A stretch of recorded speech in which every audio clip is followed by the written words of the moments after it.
దేవుని వాక్యము ఎన్నిసార్లు మనం ధ్యానం చేసినా, ఎన్నిసార్లు చదివినా మన జీవిత స్థితిగతులకు, పరిస్థితులకు ఆ దినానికి అవసరమైన మాట దేవుడు అందిస్తూనే ఉంటాడు. దేవుని వాక్యంలో ఉన్న గొప్పతనం అదే. చాలా పుస్తకాలు ఈ లోకంలో మనం చదువుతూ ఉంటాము. పుస్తకాలు చదివినప్పుడు పుస్తకాలు వ్రాసిన గ్రంథకర్తలు మన ప్రక్కన ఉండరు. చూడండి, స్టూడెంట్స్, ఇంజనీరింగ్ చదువుతున్న స్టూడెంట్స్ కానీ, ఇంటర్మీడియట్ చదువుతున్న స్టూడెంట్స్ కానీ, కొన్ని టెక్స్ట్ బుక్స్ వారు రిఫర్ చేస్తున్నప్పుడు, చదువుతున్నప్పుడు అన్నీ వారికి అర్థం కావు. కొన్ని లెక్చరర్స్ చెప్తారు, కొన్ని కవర్ చేయరు, కొన్ని లెక్చరర్స్ చెప్పినా అర్థం కాదు. అలాంటి పరిస్థితుల్లో ఆ బుక్ రాసిన వ్యక్తి ప్రక్కన ఉంటే అద్భుతంగా అర్థమవుతాయి. కానీ ఏ పుస్తకం మనం చదివినా యూజువల్గా ఆ బుక్ రాసిన ఆథర్ మన ప్రక్కన ఉండరు. కానీ బైబిల్ గ్రంథం యొక్క విశిష్టత, ప్రత్యేకత ఏంటంటే, బైబిల్ గ్రంథాన్ని వ్రాయించిన దేవుడు మనం బైబిల్ని చదివిన ప్రతిసారి మనతో ఉంటారు, మన ప్రక్కన ఉంటారు. అందుకే దేవుని వాక్యానికి ఉన్న పేరు, ఇది జీవ గ్రంథము, ఇది మాట్లాడే పుస్తకం. This is a living word. The words that are written in the Bible are life giving words. జీవాన్నిచ్చే మాటలు. కారణం ఏంటంటే, చాలా మంది పుస్తకాలు వ్రాసారు, పుస్తకాలు వ్రాసిన గ్రంథకర్తలు చనిపోతూ ఉంటారు. కానీ మనం సేవిస్తున్న దేవుడు, పరిశుద్ధాత్మ దేవుడు, బైబిల్ గ్రంథాన్ని వ్రాయించిన దేవుడు మాత్రం యుగ యుగాలు జీవించేవాడే. అందుచేత తరాలు మారినా, యుగాలు మారినా, మరి సంవత్సరాలు మారుతూ ఉన్నా దేవుడు తన గ్రంథాన్ని ఎవరు చదువుతారో వారి ప్రక్కనే ఆయన ఉంటాడు. కనుక దేవుని గ్రంథాన్ని మనం చదివిన ప్రతిసారి, దేవుని మాటలను మనం ధ్యానిస్తున్న ప్రతిసారి ఒక నూతనమైన విధానంలో మన పరిస్థితులకు, మన స్థితిగతులకు తగినట్లుగా దేవుడు మాట్లాడుతూ ఉంటాడు. కనుక ఈ దినము కూడా ఉపవాస ప్రార్థనలో పాల్పొందుతున్న మనందరము ఒక ఎక్స్పెక్టేషన్తో దేవుని వైపు చూద్దాము. అయ్యా, నువ్వు నాతో మాట్లాడని దేవుని సన్నిధిలో అడుగుదాం. పరిశుద్ధుడా, ప్రేమ కలిగిన తండ్రి, నీకు స్తోత్రాలు. వాక్యమైన దేవానికి వందనాలు చెల్లించుకుంటున్నామయ్యా. నీ వాక్యము నా పాదములకు దీపము, నా త్రోవకు వెలుగని భక్తుడైన దావీదు సెలవిచ్చినట్లుగా నిజమేనయ్యా. మేము ఏ మార్గంలో నడవాలో, ఎలా నడవాలో, ఎలా అడుగులు వేయాలో ప్రభా, నీ వాక్యం ద్వారా మాకు బోధించే దేవుడో కనుక స్తోత్రాలు. నీ గ్రంథమందు ఆశ్చర్యమైన సంగతులను చూచినట్లు మా కన్నులను నీవు తెరవచ్చేయండి ప్రభా. ఒక మనిషి మాట్లాడితే ఏ ఉపయోగం ఉండదయ్యా. ఈ ఉదయకాల సమయంలో నీవు మాట్లాడు ప్రభా. కేవలం నీ నోటి బురగా నన్ను వాడుకోండి. నీ ప్రజలకు అవసరమైన సూచనలు, అవసరమైన ప్రోత్సాహము, కరెక్షన్, గైడెన్స్, టీచింగ్, ఎంకరేజ్మెంట్ నీ మాటల ద్వారా, నీ వాక్యం ద్వారా నీవే అందించి మహిమను పొందుమని యేసు నామమున ప్రార్థించి స్తుతించి దీన మనసుతో అడిగి వేడుకుంటున్నాం తండ్రి, ఆమేన్. ఉపవాస ప్రార్థనలో ఏం పంచుకోవాలని దేవుని సన్నిధిలో ప్రార్థన చేస్తున్నప్పుడు దేవుడు నాకు జ్ఞాపకం చేసిన వాక్య భాగము 103వ కీర్తన 5వ వచనం. 103వ కీర్తన 5వ వచనాన్ని చదువుకుందాం. పక్షిరాజు యవనము వలె నీ యవనము క్రొత్తదగుచుండునట్లు మేలుతో నీ హృదయమును తృప్తిపరచుచున్నాడు. ఇంకొకసారి చదువుకుందాం. పక్షిరాజు యవనము వలె నీ యవనము క్రొత్తదగుచుండునట్లు మేలుతో నీ హృదయమును తృప్తిపరచుచున్నాడు. బైబిల్ గ్రంథంలో దేవుడు విశ్వాసులను, తన బిడ్డలను కొన్ని రకాలైన జంతువులతో, కొన్ని రకాలైన పక్షులతో పోల్చాడు. పోలిక అంటే అర్థం ఏంటంటే, ఆ జంతువులలో లేక ఆ పక్షులలో ఉన్న స్వభావము, వాటి గుణగణాలను మనం కలిగి ఉండాలని దేవాది దేవుడు కోరుకుంటున్నట్లు దేవుడు తన ప్రజలను గొర్రెలతో పోల్చాడు. దేవుడు విశ్వాసులైన మనలను, ఆ సంఘ వధువును ఒక గువ్వతో పోల్చినట్లుగా మనం పరమగీత గ్రంథంలో చూస్తాం. God compared his wife, his braid to a Dove. ఒక గువ్వ, ఒక పావురం ఎలా స్వచ్ఛంగా ఉంటుందో, నిర్మలంగా ఉంటుందో ఆ విధంగా మనం కూడా ఉండాలని దేవాది దేవుడు కోరుకుంటున్నాడు. ఇప్పుడు మనం చదివిన 103వ కీర్తనలో పక్షిరాజు యవ్వనము వలే నీ యవ్వనము క్రొత్తదగుచుండునట్లు. ఎవర్ యూత్ అనే ఒక క్రీమ్ ఉంటుంది. నేను యూస్ చేయలేదు, కానీ నేను దాని యాడ్ చూశాను. లేకపోతే ఎప్పుడైనా మరి డిపార్ట్మెంటల్ స్టోర్కి వెళ్ళినప్పుడు ఆ క్రీమ్ కూడా చూస్తూ ఉంటాను. ఎవర్ యూత్ అంటే ఏంటంటే ఎప్పటికీ యూత్ లాగే ఉంటారని. ఎవర్ యూత్ అనే క్రీమ్ వాడితే బహుశా స్కిన్ కొంచెం యవనంగా కనబడడానికి కొంతకాలం వరకు ఉపయోగపడుతుందేమో, కానీ నిజానికి యవనము క్రొత్తదగుచుండేటట్లుగా ఈ లోకంలో మనకు చేయగలిగింది ఏమీ లేదు. చాలామంది శాస్త్రవేత్తలు చాలా పరిశోధనలు చేస్తున్నారంట. మనిషి వృద్ధాప్యంలోకి రాకుండా, ముసలితనంలోకి రాకుండా యవ్వనస్తుడుగానే ఉండడానికి ఏమైనా చేయగలమా అని. ఈ రోజుల్లో జ్ఞానం ఎంతో పెరిగిపోతుంది, టెక్నాలజీ ఎంత అడ్వాన్స్ అవుతుంది. మనిషి మేము ఆల్మోస్ట్ అన్నీ చేయగలము ఈ ప్రపంచంలో అనే స్థాయికి వెళ్ళిపోతూ ఉన్నాడు. కానీ కరోనాకి వ్యాక్సిన్, కరోనా వచ్చి మరి దాదాపు సంవత్సరం అయిపోతూ ఉంది ఆల్మోస్ట్. వుహాన్‌లో అది స్టార్ట్ అయిన దగ్గర నుంచి దగ్గర చాలా నెలలు గడిచిపోతున్నా ఒక మంచి సైడ్ ఎఫెక్ట్స్ లేని వ్యాక్సిన్‌ను మరి మనిషి ఇంత జ్ఞానాన్ని సంపాదించి కూడా కనుగొనలేకపోతున్నాడంటే మనకు అర్థమవుతుంది మనిషితో అన్నీ సాధ్యము కావు. దేవునికే సమస్తము సాధ్యం. All things are possible with God, but all things are not possible with us. మనతో మనుషులతో అన్నీ సాధ్యము ఖచ్చితంగా కావు. ఆశలైతే చాలా పడుతూ ఉంటాం కదండి. చాలా ఆశపడుతూ ఉంటాం. 100 సంవత్సరాలు బ్రతికితే బాగుండు అని అనుకుంటామేమో, లేకపోతే రేపు ఉదయానికల్లా కోటీశ్వరుణ్ణి అయితే బాగుండు, ఎప్పటికీ యూత్ లాగే ఉంటే బాగుండు. ఇలా కొన్ని కోరికలు, కొంతమందికి గొంతెమ్మ కోరికలు కూడా ఉంటూ ఉంటాయి. కోరికలు ఎన్నైనా ఉండొచ్చు, కానీ వాస్తవం మాత్రం కొన్నిసార్లు కోరికలకు చాలా విభిన్నంగా ఉంటూ ఉంటుంది. దేవుడు తన భక్తులను, విశ్వాసులను, తన యందు నమ్మిక ఉంచు వారిని పక్షిరాజుతో పోల్చినట్లు 103వ కీర్తన 5వ వచనంలో చూసాము. అలాగే యెషయా గ్రంథం 40వ అధ్యాయము 31వ వచనంలో కూడా అదే పోలిక మనం చూస్తాం. యెహోవా కొరకు ఎదురుచూచువారు నూతన బలము పొందుదురు. వారు పక్షిరాజుల వలె రెక్కలు చాపి పైకి ఎగురుదురు, అలయక పరుగెత్తుదురు, సొమ్మసిల్లక నడిచిపోదురు. వారు పక్షిరాజుల వలె, they will soar on wings like eagles అనే మాట మనం చూస్తున్నాం. దేవుడు ఒక పక్షిరాజుతో ఎందుకు పోల్చాడు? విశ్వాసిని పక్షిరాజుతో ఎందుకు పోల్చాడు? దేవుడు ఒక పోలిక చెప్పాడంటే దాని వెనకాల చాలా అంతరార్థం ఉంటుంది. There will be something hidden behind it. దాని వెనకాల దాగి ఉన్న ఎన్నో మర్మాలు ఉంటాయి. ఒకసారి మనం ఆలోచించేద్దాం. దేవుడు పక్షిరాజుతో విశ్వాసిని ఎందుకు పోల్చాడు? సింహాన్ని ఏ విధంగా అయితే కింగ్ ఆఫ్ ద జంగల్, అడవి రాజు అని పిలుస్తూ ఉంటారో, జంతువులన్నిట్లో ప్రధానమైన జంతువుగా సింహాన్ని ఎలా మనం ట్రీట్ చేస్తూ ఉంటామో, పక్షులన్నిట్లో పక్షిరాజుగా పిలువబడే పక్షి గ్రద్ద. The eagle is the king of all birds.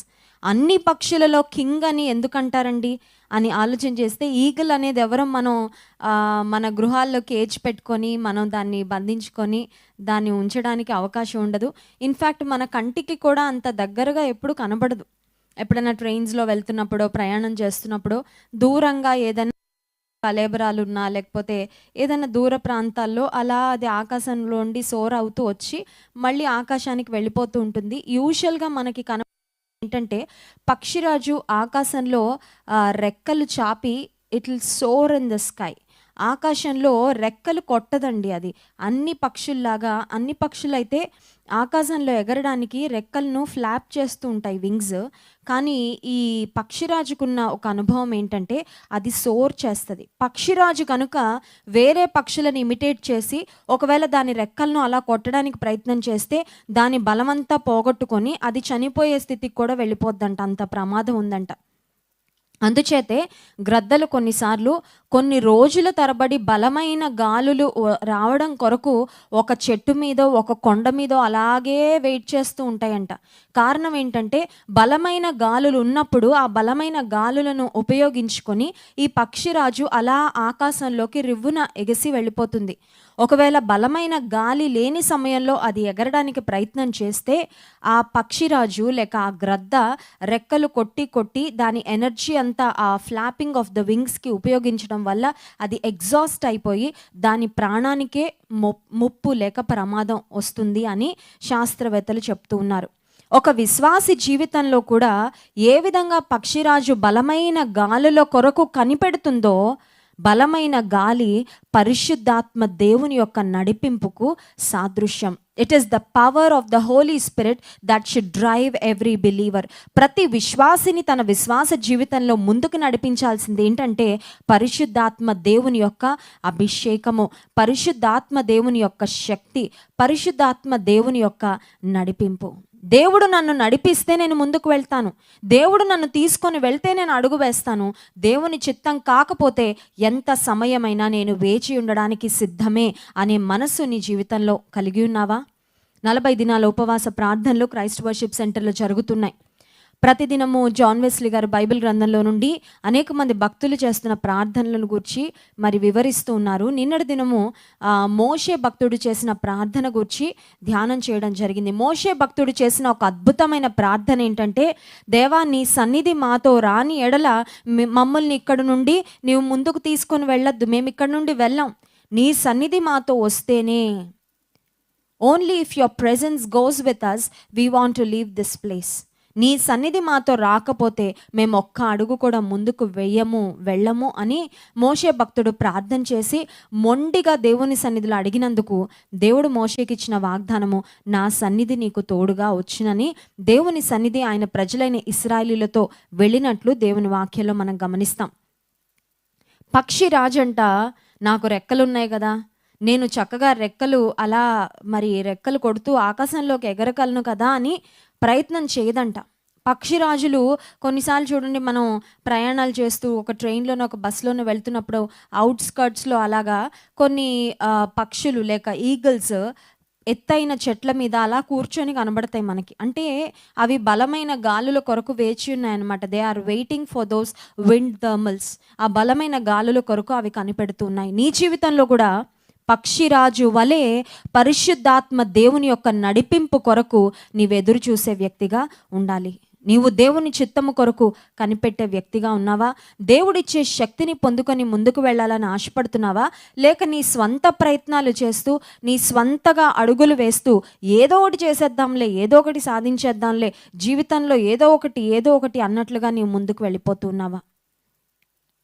పక్షిరాజు జీవితంలో మరొక అనుభవం ఏంటంటే, పక్షిరాజు ఎప్పుడు ఎత్తులోనే ఎగురుతుంది, అది ఎప్పుడు క్రింద ఎగరదు. It will soar high in the sky, it will fly high in the sky. కొన్నిసార్లు ఫ్లైట్స్కి కూడా ఈగల్స్ అడ్డం వచ్చి ఫ్లైట్స్ కూడా కొన్నిసార్లు కూలిపోయిన సందర్భాలు మనకి అప్పుడప్పుడు వినపడుతూ ఉంటాయి.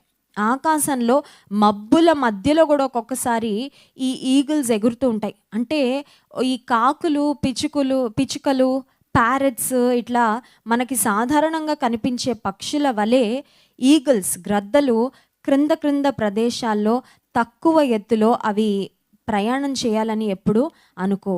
విశ్వాస జీవితంలో కూడా మనం గుర్తుపెట్టుకోవాల్సింది ఏంటంటే, దేవుడు నీవు ఉన్నతమైన శిఖరాలు అధిరోహించాలని కోరుకుంటూ ఉన్నాడు. The lord wants you to fly high. దేవుడు నిన్ను ఎత్తైన ప్రదేశాల్లో ఆయన నిన్ను ప్రయాణం చేయించాలని ఆశపడుతున్నాడు. కొలస్సీ పత్రిక 3వ అధ్యాయము 1వ వచనంలో ఒక చక్కని వాగ్దానం రాయబడింది చూడండి. కొలస్సీ పత్రిక 3వ అధ్యాయము 1వ వచనం, మీరు క్రీస్తుతో కూడా లేపబడిన వారైతే పైనున్న వాటినే వెదకుడి, అక్కడ క్రీస్తు దేవుని కుడిపార్శ్వమున కూర్చుండి ఉన్నాడు. మీరు క్రీస్తుతో కూడా లేపబడిన వారైతే పైనున్న వాటినే వెదకుడి. క్రీస్తుతో కూడా లేపబడిన వారు, క్రీస్తుతో కూడా లేపబడిన అనుభవాన్ని కలిగిన వారు పైనున్న వాటి మీద మీ మనస్సును, మీ ధ్యాసను, మీ దృష్టిని నిలపాలి. చాలాసార్లు లోకంలో బ్రతుకుతున్నప్పుడు లోకం గురించి పట్టించుకున్నంతగా, లోక సంబంధమైన విషయాల్లో మనకున్న శ్రద్ధ కంటే ఆత్మ సంబంధమైన విషయాల్లో చాలా కేర్లెస్గా మనం ఉంటూ ఉంటాం. దేవుడు కంటికి కనబడడు కదండి, మనిషి కంటికి కనబడుతూ ఉంటాడు. కంటికి కనబడని దేవుని గురించి ఆలోచించడం కంటే కంటికి కనబడే మనుషుల్ని సంతోషపెట్టాలని, కంటికి కనబడే మనుషులకు ఇష్టంగా బ్రతకాలని మన జీవితాన్ని చాలాసార్లు ఈ లోకం కొరకే బ్రతుకుతున్నాం అన్నట్లుగా మనం జీవిస్తూ ఉంటాం. కానీ దేవుని వాక్యం సెలవిస్తున్న వాగ్దానము, మీరు క్రీస్తుతో కూడా లేపబడిన వారైతే పైనున్న వాటినే వెదకుడు. ఒక దినంలో 24 గంటలు దేవుడు మనకిచ్చాడు. 24 గంటల్లో ఎంత సమయాన్ని దేవుని గూర్చి, పరలోక సంబంధమైన విషయాల గూర్చి, ఆత్మ సంబంధమైన విషయాలను గూర్చి, నీ ఆత్మీయ జీవితాన్ని కట్టుకోవడం కొరకు నీవు వెచ్చిస్తూ ఉన్నావు? Are you investing time to grow in your spirit? ఆత్మలో ఎదగడానికి ఎంత సమయాన్ని వెచ్చిస్తున్నావు? దేవునితో సహవాసం చేయడానికి ఎంత సమయాన్ని వెచ్చిస్తున్నావు? ఆత్మీయంగా నిన్ను నీవు సరిచేసుకోవడానికి, దేవుని సన్నిధిలో తిరిగి నిన్ను నీవు విమర్శించుకొని, నీ లోటుపాట్లు సరిచేసుకొని దేవుని సన్నిధిలో ఆయనకు సమర్పించుకోవడానికి నీ సమయాన్ని గడుపుతున్నావా లేదా? నీవు కూడా ఆత్మీయంగా ఉన్నతమైన శిఖరాలు ఎక్కాలంటే పైనున్న వాటి మీద నీ మనస్సును నిలపాలి. ఎంతసేపు నా వ్యాపారం, నా కుటుంబం, నా ఇంటిని శుభ్రం చేసుకోవడం, వంటలు చేయడం, ఇవన్నీ అవసరమే. ఈ లోకంలో బ్రతకడానికి ఇవన్నీ కావాలి. వీటన్నిటి కొరకు మనం సమయాన్ని వెచ్చించాలి. మన బాధ్యతలు, దేవుడు మన మీద పెట్టిన రెస్పాన్సిబిలిటీస్ను మనం విస్మరించకూడదు. But at the same time ఈ లోకంలో బ్రతుకుతున్నా ఈ లోకానికి చెందిన వారము కామని, ఈ లోకంలో బ్రతుకుతున్నా మనం పరలోక పౌరులమని, ఈ లోకము కేవలము పరలోకానికి మనం చేస్తున్న ఒక ప్రయాణమేనని ఈ లోక జీవితం గురించి ఒక సరైన అవగాహనను మనం కలిగి ఉండాలి. Do you have a proper understanding about what your life is? నీ జీవితం అంటే ఏంటో నీకు ఒక సరైన అవగాహన ఉందా? ఈ గ్రద్దలను గురించి మనం ఆలోచన చేస్తే వాటిలో ఉన్న మరొక లక్షణము, వాటి కంటి చూపు చాలా షార్ప్గా ఉంటుందంటండి. గ్రద్దలు చాలా ఎంత దూరంలో ఉన్నా సరే, ఆకాశంలో ఎగురుతున్న చాలా ఎత్తులో, నీటిలో ఆ పైన సర్ఫేస్కి వచ్చిన చేపలు ఏమైనా ఉన్నట్లయితే వెంటనే వాటికి కనబడి అంత ఎత్తు నుండి వెంటనే వచ్చి ఆ చేపలను పట్టుకొని తిరిగి ఆకాశంలోకి వెళ్ళిపోతూ ఉంటాయి. వాటి కంటి చూపు చాలా షార్ప్గా ఉంటుంది. ఏవి చూడాలో వాటిని చాలా జాగ్రత్తగా చూస్తూ ఉంటాయి. విశ్వాస జీవితంలో కూడా మన చూపు సరిగ్గా ఉండాలి. దేహంలో ప్రాముఖ్యమైన అవయవము కన్ను. నీ కన్ను చెడినదైతే దేహమంతా చీకటిమయమగునని యేసుక్రీస్తు ప్రభు కొండ మీద చేసిన ప్రసంగంలో ఆయన అంటారు ఆ మాట. నీ కన్ను చెడిపోతే దేహమంతా చీకటిమయము అయిపోతుంది. The I is the lamp of the body అనే మాట వ్రాయబడింది. ఈ కంటిని ఎంత జాగ్రత్తగా కాపాడుకుంటే నీ హృదయాన్ని అంత జాగ్రత్తగా నీవు భద్రపరుచుకున్నట్లు. చాలామంది యవనస్తులు కంటితో ఏవి చూడకూడదో అవి చూసి వారి హృదయాన్ని, మనసును పాడు చేసుకొని వారి జీవితాన్ని పాడు చేసుకుంటున్నారు. చూడండి, చాలామంది ఎవరు మర్డర్స్ ఎలా చేస్తున్నారో, మర్డర్ అటెంప్ట్స్ ఎలా జరుగుతున్నాయో అవన్నీ ఏదో ఇంట్రెస్ట్గా కొన్నిసార్లు చూస్తారు, తెలుసుకోవాలని చూస్తారు. ఆ తర్వాత నుండి అపవాది కొంతమందిని ప్రేరేపిస్తుంటాడు, నువ్వెందుకు ప్రయత్నం చేయకూడదు, నువ్వెందుకు చేయకూడదని.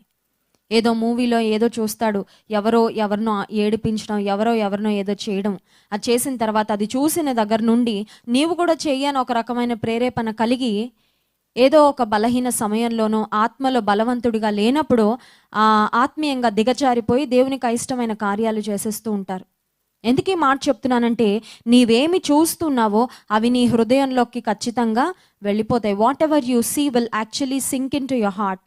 నీవు ఏ దృశ్యాలు చూస్తున్నావో, నీవు వేటిని గమనిస్తున్నావో అవి నీ హృదయం మీద గొప్ప ప్రభావాన్ని చూపిస్తూ ఉంటాయి. ఏం చూస్తున్నావు? భక్తుడు ఒక చక్కని పాట వ్రాసాడు, ప్రభు యేసు నా రక్షక, నొసగు కన్నులు నాకు నిరతము నే నిన్ను చూడా. Lord open the eyes of my heart so that I can see you. నిన్ను చూసే కన్నులు నాకు ఇవ్వయ్యా, నిన్ను చూసే కన్నులు నాకు ఇవ్వు. ఫానీ క్రాస్బీ అనే ఆమె, she was a blind women, blind by birth. పుట్టుకతోనే గురుడితనంలో పుట్టింది. అనేకమైన పాటలు రాసింది. ఆమెను ఒకసారి ఎవరో ఇంటర్వ్యూ చేశారంట. అమ్మా, నీకు కళ్ళు లేవని నీకు బాధగా లేదా? నీకు ఎప్పుడైనా డిప్రెషన్ వచ్చిందా? నీకు కళ్ళు లేవని, కళ్ళు ఉంటే బాగుండని నీకు ఎప్పుడైనా బాధ కలిగిందా అంటే ఆమె చెప్పిన మాట ఏంటంటే, ఒకవేళ ఈ లోకంలో నాకు కళ్ళుంటే నేను నా తల్లిదండ్రులను చూసేదాన్ని, నా తోబుట్టువుని చూసేదాన్ని, లేకపోతే నా ఫ్రెండ్స్ను చూసేదాన్ని, ఇరుగు పొరుగు వారిని చూసేదాన్ని. కానీ కళ్ళు లేని కారణం చేత ఈ లోకంలో నా ప్రయాణం ముగించుకున్న తర్వాత, ఈ లోకంలో నేను చనిపోయిన తర్వాత, నా కన్నులు తెరవబడినప్పుడు, నేను పరలోకానికి వెళ్ళిన తర్వాత for the very first time నేను యేసయ్య ముఖాన్ని చూస్తాను. And that would be my greatest joy అనిందంట. హల్లెలూయా. ఈ లోకంలో ఉన్న భౌతిక నేత్రాలతో నేను ఎవరిని చూడలేకపోయినా, ఈ భౌతిక సంబంధమైన వేటిని నేను చూడలేకపోయినా, ప్రకృతి రమ్యమైన ప్రదేశాలను నేను ఆస్వాదించలేకపోయినా, ఏమి చూడలేకపోయినా, ఒక ఆనందం అయితే నాకుంది, ఒక నిరీక్షణ అయితే నాకుంది.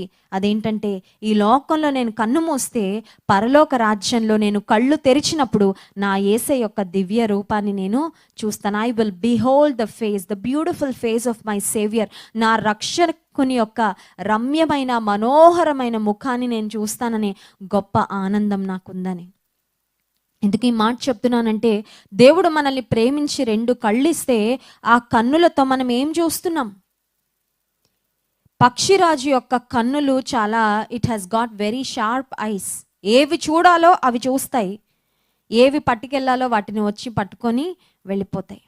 ఒకవేళ ఎలుకలు ఏమన్నా వెళ్తూ ఉన్నా, చిన్న చిన్న కుందేళ్ళు వెళ్తూ ఉన్నా, ఆకాశం నుండి అలా రివ్వున మరి కిందకి దిగి వచ్చి వెంటనే దాన్ని పట్టుకొని ఆకాశంలోకి వెళ్ళిపోతుంది ఆ పక్షిరాజు. యోబు గ్రంథం 31వ అధ్యాయము 1వ వచనంలో యోబు భక్తుడు ఒక చక్కని మాట చెప్పాడు. చూడండి, యోబు గ్రంథము 31వ అధ్యాయము 1వ వచనం.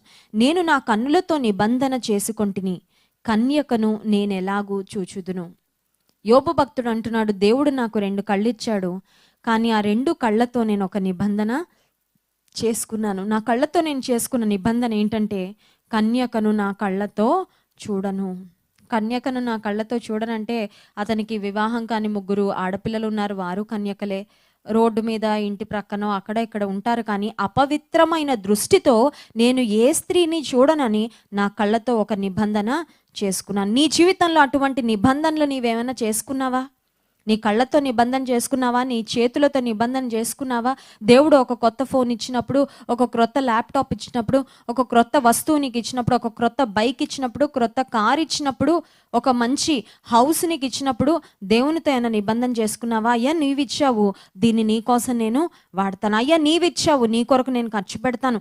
నీవిచ్చావు, నీ కొరకే నేను దీన్ని వినియోగిస్తాను, నీ మహిమ కొరకు వాడతానని చెప్పావా? ఒక యవనస్తుడు ఉన్నాడండి, చాలా మంచి టాలెంటెడ్ మ్యూజిషియన్. దేవుడు తలాంతులు ఇస్తూ ఉంటాడు. కొంతమందికి బై బర్త్ వాళ్ళు టాలెంటెడ్గా ఉంటారు. కొంతమంది ఏమో టాలెంట్ ఇస్ అక్వైర్డ్. కష్టపడినప్పుడు, చక్కగా మరి ప్రాక్టీస్ చేసినప్పుడు, పరిశ్రమ చేసినప్పుడు మంచిగా తలాంతులు అనేది అభివృద్ధి చెందుతూ ఉంటాయి. యవనస్తుడు అనుకున్నాడు, నాకేంటి మంచి టాలెంట్ ఉంది, మ్యూజిక్ టాలెంట్. ఈ టాలెంట్ ద్వారా నేను డబ్బు సంపాదించాలి, అదే నా గోల్. డబ్బు ఉంటేనే కదా ఈ లోకంలో ఏదైనా ఉండేదని డబ్బు సంపాదించడం కొరకు తన తలాంతులను లోకం కొరకు వాడడం ప్రారంభించాడు. దేవుడిచ్చాడు ఈ తలాంతు, దేవుడిచ్చాడు ఈ జీవితం, దేవుడిచ్చాడు ఈ బ్రతుకు, దేవుడిచ్చాడు సామర్థ్యం. ఈ తలాంతుని సంపాదించుకోవడానికి ఈ తలాంతుని నేను దేవుని కొరకు ఎలా వాడాలి? ఒక చర్చిలో నేను వెళ్ళి వాడితే బాగుండు, ఒక మీటింగ్స్లో నేను వెళ్ళి వాయిస్తే బాగుండు, దేవుని కొరకు ఒక పాట పాడుతూ వాయిస్తే ఎంతోమంది దేవుని సువార్త వింటారు కదా, దేవుని వైపుకు ఆకర్షింపబడతారు అనే ఆశను ప్రక్కన పెట్టి ఈ యవనస్తుడు లోకాశలకు లోనైపోయి లోక సంబంధంగా పాపులర్ అయిపోవాలి, డబ్బు సంపాదించుకోవాలి, పేరు ప్రఖ్యాతలు సంపాదించుకోవాలని ఒక ఫిల్మ్ ఇండస్ట్రీలోకి వెళ్ళిపోయి చాలామంది మరి ఫిల్మ్ డైరెక్టర్స్ని కలవడం, వారిని వీరిని కలుస్తూ నేను మూవీస్కి బ్యాక్గ్రౌండ్ స్కోర్స్ ఇస్తానండి, నేను వాయిస్తాను మ్యూజిక్ అని రకరకాల ప్రయత్నాలు చేశాడు. ఆ ప్రయత్నాలు చేస్తున్న తరుణంలో ఇతను భయంకరమైన తాగుడుకు బానిస అయిపోయాడు. చాలామంది ఆడపిల్లలతో పాపం చేయమని ప్రేరేపించి ఆ పరిస్థితులన్నీ వచ్చాయి. ఒకానొక దినాన ఆ యవనస్తుడు కళ్ళు దేవుడు తెరిచాడు. డబ్బు సంపాదించాలని నీకున్న తలాంతును లోకం కొరకు నీవు ఖర్చు పెట్టాలని వెళ్తున్నావు, కానీ you are on a sliding ground. నువ్వు జారిపోతున్న ప్రదేశంలో ఉన్నావు యవనస్తుడా. ఒకవేళ నువ్వు జాగ్రత్త పడకపోయావంటే, నువ్వు జారి పడిపోతే నువ్వు ఎప్పటికీ తిరిగి లేవలేవు, నువ్వు కోలుకోలేవని దేవుడు ఒకానొక దినాన యవనస్తుని దర్శించినప్పుడు బుద్ధి వచ్చి, చిన్న కుమారుడు ఎలా తండ్రి ఇంటికి తిరిగి వచ్చాడో తన పాపాలు దేవుని సన్నిధిలో ఒప్పుకొని, అయ్యా ఈ లోకంలో డబ్బు కాదు, పేరు ప్రఖ్యాతలు కాదు, నీవు నాకు ఇచ్చిన తలాంతు నీ కోసం వాడతాను, నీ మహిమ కోసం వాడతాను, నీ కొరకు నేను బ్రతుకుతానని తిరిగి ఒక తీర్మానం తీసుకొని వెనకకొచ్చాడు. ఎందుకు ఈ మాటలు చెప్తూ ఉన్నానంటే, యోబు భక్తుడు తన కన్నులతో నిబంధన చేసుకున్నాడంట. నీవు నీ చేతులతో నిబంధన చేసుకున్నావా? నీ కాళ్ళతో నిబంధన చేసుకున్నావా? నీకు దేవుడు ఒక సెల్ ఫోన్ ఇస్తే, ప్రభా ఈ సెల్ ఫోన్ నీ కొరకు వాడతాను, నేను మహింపరిచేవే నేను చూస్తానయ్యా, నీకు అయిష్టమైనవి ఏవి చూడను, ఈ చేతులతో వ్యర్థమైనవి నేను ఏ కార్యం కూడా చేయనని దేవుని సన్నిధిలో ఒక చక్కని తీర్మానం నువ్వు తీసుకోగలిగితే దేవుడు నిన్ను ఆశీర్వదిస్తాడు. పరిశుద్ధమైన జీవితం నీవు జీవిస్తున్నప్పుడు, దేవునికి అనుకూలమైన జీవితం నీవు జీవిస్తున్నప్పుడు ఆయన నిన్ను ఎంతగానో ఆశీర్వదించి అనేక మందికి ఆశీర్వాదకరంగా దేవుడు చేస్తాడు. ఒక గ్రద్ద మనకి నేర్పించే పాఠాల్లో ఒక పాఠం ఏంటంటే, అది ఏం చూడాలో దాన్ని చక్కగా చూస్తుంది. దేవుని గ్రంథాన్ని చూసే కన్నులు నీకున్నాయా? దేవుని చిత్తాన్ని గ్రహించే ఆ హృదయం నీకుందా? లేక ఏది పడితే దాన్ని నీవు చూస్తూ ఉన్నావా? Are you getting distracted and diverted by the things around you? నీ చుట్టూ జరుగుతున్న విషయాలన్నిటినీ చూసి ఒకవేళ నువ్వు అటు ఇటు నీ కన్నులను తిప్పుకుంటూ ఉంటే విశ్వాస జీవితంలో నీవు ఎట్టి పరిస్థితుల్లో ముందుకు వెళ్ళలేవు. లోకంలో చాలా ఆకర్షణలు ఉంటాయి. ఈ లోకంలో నిన్ను దేవుని మార్గంలో ఉండి ప్రక్కకు లాగేయడానికి ఎన్నో ప్రయత్నాలు జరుగుతుంటాయి, చాలా ఫోర్సెస్ పనిచేస్తూ ఉంటాయి. అపోస్తలుడైన పౌలు చెప్తున్న మాట, మంచి పోరాటము పోరాడి తిని నా పరుగు కడముట్టించి తిని వాడుతూ ఉంటుంది.